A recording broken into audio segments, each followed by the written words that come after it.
The Egyptians have faced months of difficulty and uncertainty. The world has felt more chaotic than it has ever done before.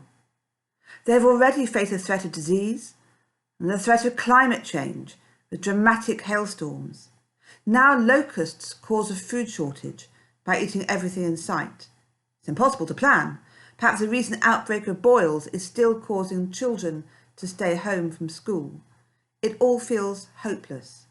And so a thick darkness falls, a darkness that can be felt. And nobody saw anybody else or left their homes for 3 days.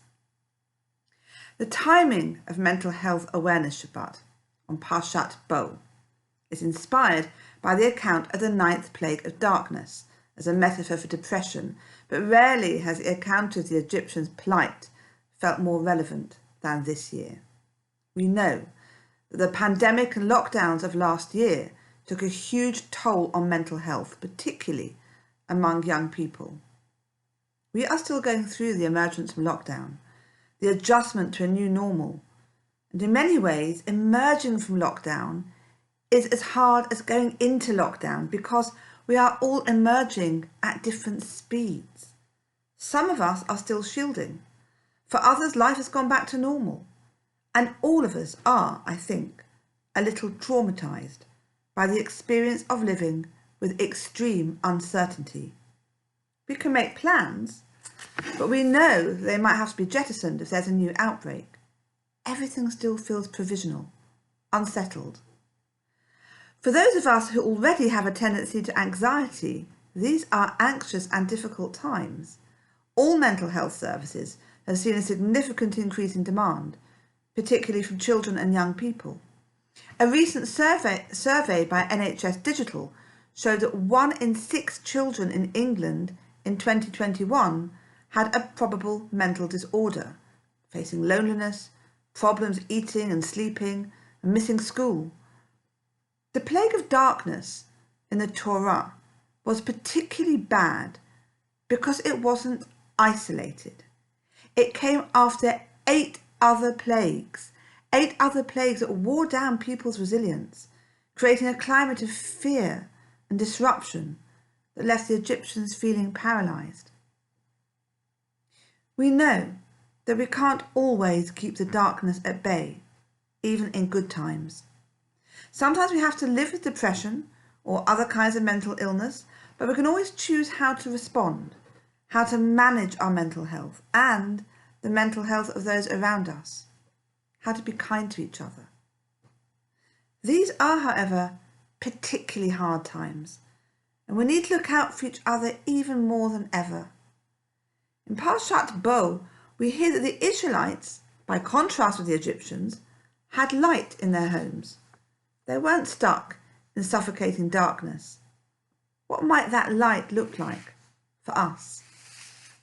In the Talmud, Rav Yosef teaches that brokenness can also be holy. Moses puts the broken fragments of the first tablets of law into the ark, together with the new ones that he carves after having shattered the first set. We do something similar when we break the matzah on Seder night and put one piece aside for the afikomen to be eaten later. We can't continue the Seder until we have brought together the broken pieces and eaten them. The broken fragments imply that our dark moments, our broken selves, are no less central to our relationship with God than our best moments, that the most difficult parts of ourselves are just as loved as the more shiny parts. I think that's the light that protected the Israelites.